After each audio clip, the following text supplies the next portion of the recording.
It's wonderful that we can support the cultural needs of families. Can you speak more about what cultural needs are met or how they might be met?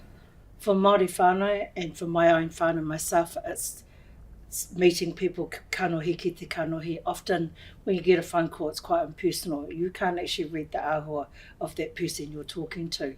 So for me, from a cultural perspective, seeing the whānau, getting an awareness of them, you actually have better interactions.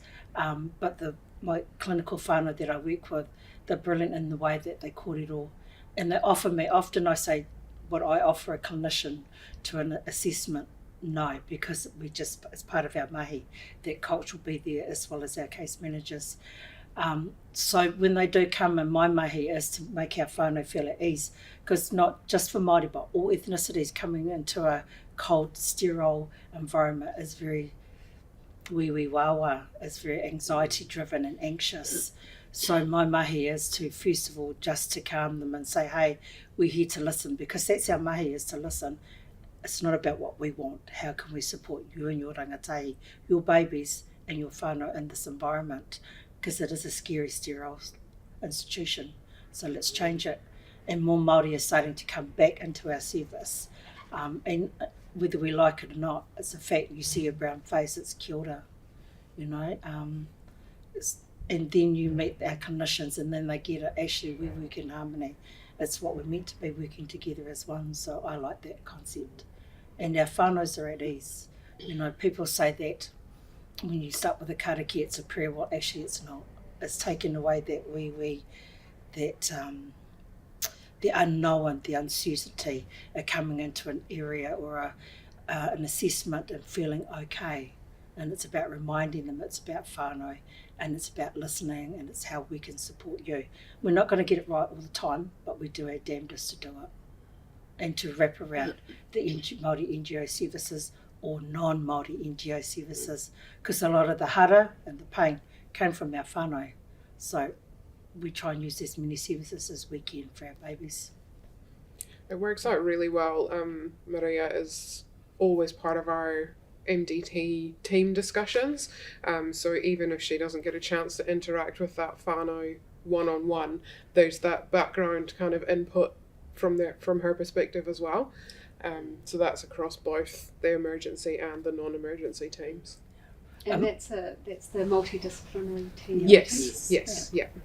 And what I also like too is sometimes we can actually go into the community with the case manager, with one of my colleagues, and actually take the whānau to the services to meet them, because that's another stigma, is getting them there.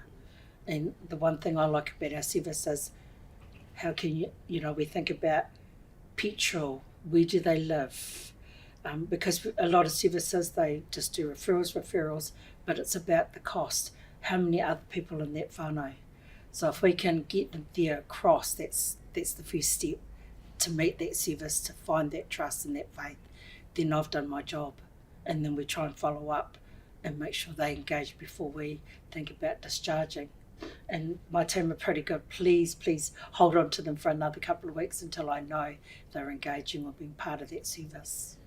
And Maria is talking more so about when we're actually, a person's brought into more so the CAF emergency space. And also we have, like Laura said, Maria sits within our multidiscipline team meeting, and for all the non-urgent people that are referred in, all non-urgent referrals, sometimes those referrals are actually, we screen them and they actually are more urgent than what the GP's actually said, and then we will sort that young person out to be actually followed up by CAF emergency and do some work. And Maria sits within that MDT space for all non-urgent referrals. So those are the people that often we don't see those people, and we're giving recommendations like I talked about before, and Maria's input from a cultural point of view of where that whānau can access supports in relation to their culture. Whether that, sometimes it's not necessarily just because that person's Māori, it may also because Maria's got some thoughts about that young person from that may be Pākehā, they may be Samoan, Pacifica. So there's an oversight from a cultural perspective all the time in all our settings. And do we know it's making a difference? I think for some of because I still get emails from those that have been redirected back into NGOs. I've got emails from Te Puna Oranga to say that we're still working with this young kōtero or ngā matuaka Maria. I've still got da and they're doing really well. So for me, we're not going to get it right all the time for some of our rangatahi because they just don't want to engage. But when you get feedback like that, I always let the team know, or the case manager that I've been working with, to say, hey, look, this has happened, or if they've been picked up or they haven't been picked up, because that's important for us, because I know that they're going to come back.